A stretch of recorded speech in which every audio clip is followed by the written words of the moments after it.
আসসালামু আলাইকুম ওরহমতুল্লাহি ওবরাকাতুহু। ভিউয়ার্স, হাজারি কাঁঠাল কেন খাবো আমরা?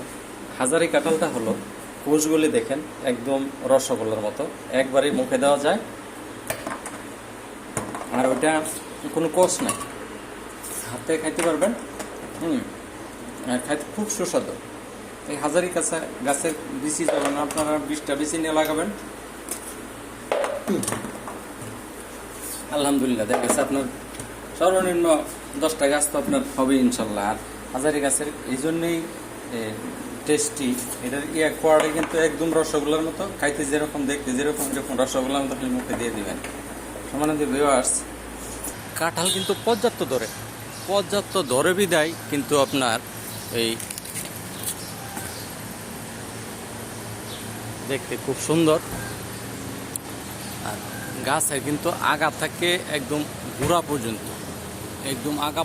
গোড়া থেকে আগা পর্যন্ত খালি কাঁঠাল আর কাঁঠাল। কাঁঠাল হলে মিডিয়াম সাইজ হয়, আর মিডিয়াম সাইজ হওয়ার কারণে কিন্তু একটা কাঁঠাল আপনারা একা খাইতে পারবেন।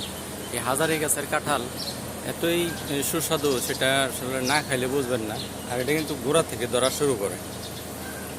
সম্মানিত ভিউয়ার্স, এই যে কাঁঠালগুলি, এটা দেখছেন একদম গোড়া মাঠেই, কিন্তু এটা গোড়ার থেকে কিন্তু ধরা শুরু।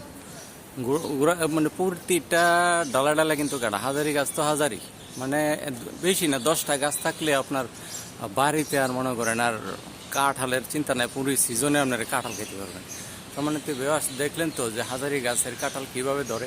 আমার নেক্সট ভিডিও দেখার জন্য আমার চ্যানেলকে ইনশাল্লাহ সাবস্ক্রাইব করে আমার সাথে থাকবেন। আর যদি বিচি আপনাদের লাগে অবশ্যই কল দেবেন, আমি আপনাদের এই হাজারি গাছের কাঁঠালের বিচি দেওয়ার জন্য সবসময় ইনশাল্লাহ চেষ্টা করব। সম্মানিত ভিউয়ার্স, আসসালামু আলাইকুম ওয়া রাহমাতুল্লাহি ওয়া বারাকাতুহু।